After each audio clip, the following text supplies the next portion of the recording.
Hello बच्चों, carbon compounds में दो केमिकल कंपाउंड है जिनके रिएक्शन काफी ज्यादा आते हैं।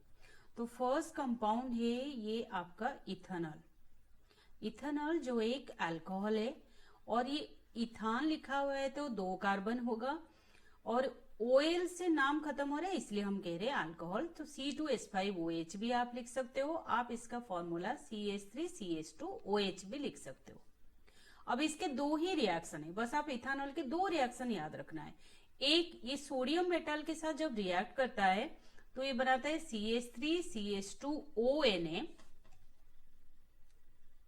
जिसको हम सोडियम इथानॉइड भी कहते हैं। ठीक है, तो एक ये बनाता है प्लस हाइड्रोजन गैस रिलीज होता है। हाइड्रोजन गैस रिलीज होता है, एक इंपॉर्टेंट रिएक्शन है। दूसरा इंपॉर्टेंट रिएक्शन क्या है कि इथेनॉल को जब हम हीट करते हैं 443 केल्विन, इस टेम्परेचर को आपको जरूर याद रखना है, 443 केल्विन, और किसकी प्रेजेंस में? Concentrated sulphuric acid. तो इथेनॉल से एक वाटर मॉलिक्यूल रिमूव हो जाता है। कैसे हो जाता है? देखिए, यहां से एक OH गया और इधर से एक H भी चला जाता है, तो बचता क्या है? दैट इज सॉरी, यहां से चला जाता है तो CH2 डबल बॉन्ड CH2। तो ये क्या है? डबल बॉन्ड है। डबल बॉन्ड वाले कंपाउंड को हम क्या कहते हैं? अल्कीन। तो इथेनॉल से क्या बना? इथीन। ये था इथेनॉल। तो जब हीट करते हैं 443 केल्विन में कॉन्सेंट्रेटेड H2SO4 के प्रेजेंस में, तो ये बना इथीन। अब यहाँ पे वाटर रिमूव हो रहा है तो इसे डिहाइड्रेशन रिएक्शन भी कहा जाता है। Dehydration reaction. और ये डिहाइड्रेशन में किसने हेल्प किया? Concentrated sulphuric acid. तो इसे डिहाइड्रेटिंग एजेंट भी कहा जाता है। Dehydrating agent. तो इथेनॉल में यही दो रिएक्शन बस आपको याद रखना है।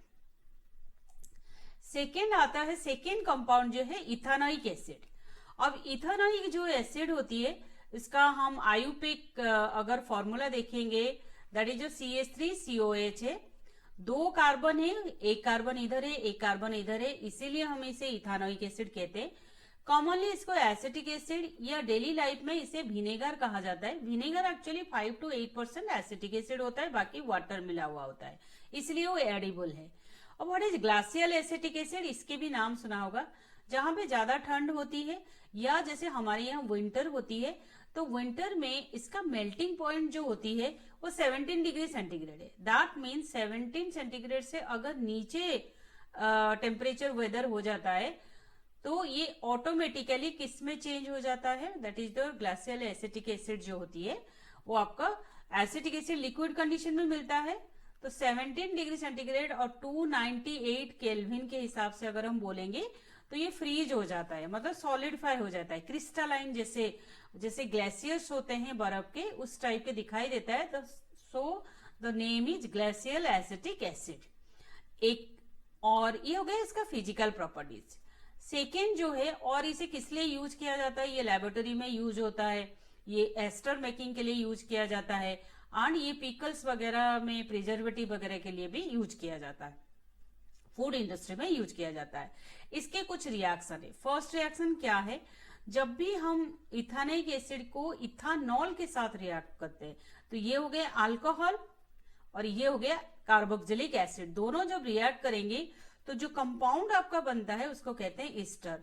कैसे रिएक्ट कर रहा है उसका भी एक है कि आप देखिए, जो अल्कोहल है उसमें से OH को ले लीजिए और इस यहां से H ले लीजिए, तो क्या बन गया है? वाटर। बाकी जो रह गया उसे ज्वाइन कर दीजिए, CH3COOC2H5।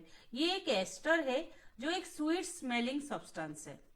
जो हमारी हनी होता है वो भी एक एस्टर ही होता है, स्वीट स्मेलिंग होती है।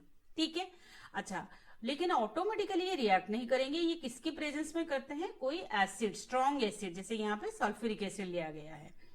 अच्छा, ये एक रिवर्सिबल रिएक्शन है, मतलब एक बार एस्टर बनने के बाद अगर हम कोई अल्काली लाइक सोडियम हाइड्रोक्साइड या पोटेशियम हाइड्रोक्साइड दे देते तो फिर से ये एसिड और अल्कोहल में चेंज हो जाता है। तो ये एक रिवर्सिबल है। एसिड के प्रेजेंस में ये एस्टर फॉर्मेशन होगा और बेस के प्रेजेंस में एस्टर से एसिड एंड अल्कोहल बनेगा। नेक्स्ट जो रिएक्शन है ये मैंने इकट्ठे लिख दिया है। जैसे मान लीजिए ये हमारा इथेनोइक एसिड है CH3COH अगर बेस के साथ रिएक्ट करता है, क्योंकि ये एसिड है और ये बेस है, तो आप बताइए न्यूट्रलाइजेशन रिएक्शन होता है। तो न्यूट्रलाइजेशन रिएक्शन में क्या बनेगा, एक सॉल्ट बनता है और एक हमारा अल्कोहल निकल जाएगा। कैसे, आप सोचिए,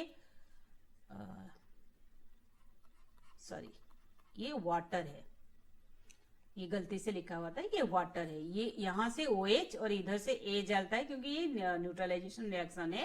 तो this is your salt plus water. Sodium bicarbonate या सोडियम कार्बोनेट, वॉशिंग सोडा हो या आपकी बेकिंग सोडा है, इसके साथ वही हमारा सॉल्ट बनेगा, वाटर एंड एक गैस रिलीज होता है कार्बन डाइऑक्साइड। कार्बन डाइऑक्साइड, तो कार्बन डाइऑक्साइड गैस रिलीज होती है अगर हम मेटल कार्बोनेट और बाइकार्बोनेट के साथ रिएक्ट करता है इथेनॉइक एसिड और विनेगर। तो ये दो मेन कंपाउंड है जिसके बारे में क्वेश्चन पूछा जाता है, वो ज्यादातर इन्हीं के रिएक्शन आते हैं। Thank you so